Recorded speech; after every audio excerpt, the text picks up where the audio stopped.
So, I have been running my Turo car business for about 1 month now. And to say the least, I had done a lot of research on YouTube, Google, and even joined a few Turo Facebook groups around other states, since I could not find one for my state. Anyway, to say the least, I was not prepared for what I encountered. The textbook knowledge wasn't enough for the practical real-life encounter, and I had to experience these situations once I had my 2019 Toyota Prius on the website and $450 monthly payment on my car loan. The list is a combination of various issues I have encountered. So, number 1. I have 2 tracking devices in my car. The one I rent out on Turo to be specific. One of the trackers is the normal car-related tracker, while the other is an Apple AirTag hidden inside the car door literally. Since the former can easily be removed, the AirTag is there as backup, and also it helps out as it is sleek. Anyway, that is beside the point. My issue is that when renting out the car, I constantly get notifications that the client is overspeeding, on one occasion even double the speed limit. And keep in mind this is within a month since I joined, and on about 16 of my 23 rents on the platform, that has been the case.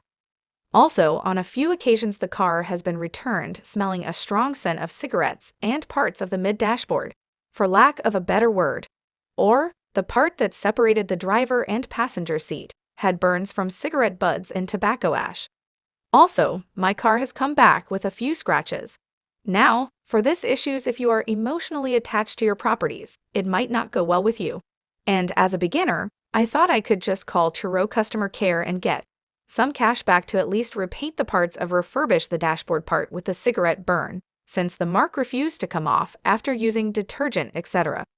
Do you know what they told me? Well, I will leave that for number 3. But, for number 1, just know your client is not going to treat your car like you yourself would. Number 2, now you may think that your location does not matter, but it actually matters. But it is a key factor to your profitability on Turo. So for me, I live in Florida. I will not say the exact place for privacy reasons, but it is about 50 miles from the nearest international airport. My first week on Turo, I made $0. Your girl was already regretting her life choices, since I thought I would be swimming in that passive income. So I inquired from a friend why I wasn't getting more orders, if any, to begin with. He gave me a tip, as he was near the airport, about 6.9 miles to be specific. He told me to drop off the car at his place and change my Turo profile's location to his. I kid you not, the second week I had 5 rental gigs, all the way from 0 a week previous. What I realized is that 80% of Turo customer base are tourists, or if they're from your country, they're from another state or province. The naming may be different, depending on where in the world you come from. And where do these people first land? Of course, the airport. So, if you are not near an airport, or a relatively high vacation area, you may get clients, but not as fluent as you may like. I would say, a radius of 15 miles from the airport, or any major tourist destination is a good bet for the car rental business. Number 3. Photos. Always take photos.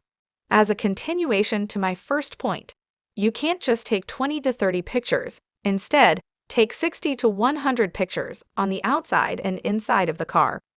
So like 100 pictures in total, and you can really easily do this by just walking around the car and just taking a picture every step you take.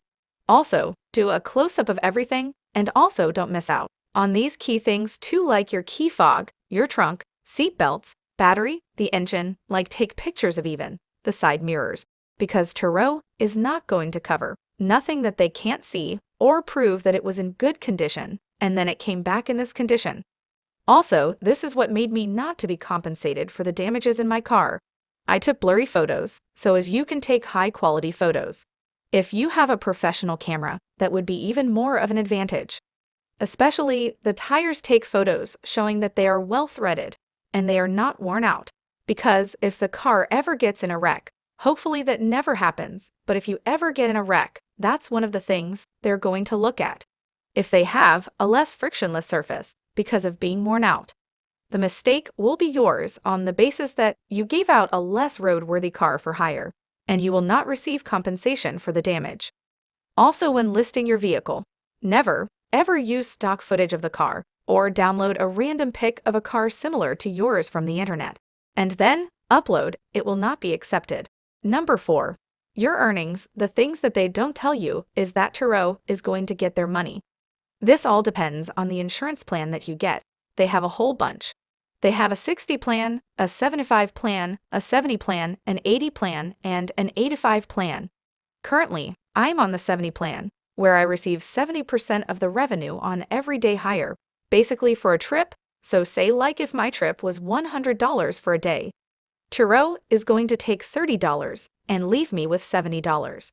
So you may do a 7-day car hire gig and think you will be paid $700, assuming you are renting at a rate of $100 per day. In actuality, you will get $490, and the same method is used on the other plans, depending on which you take.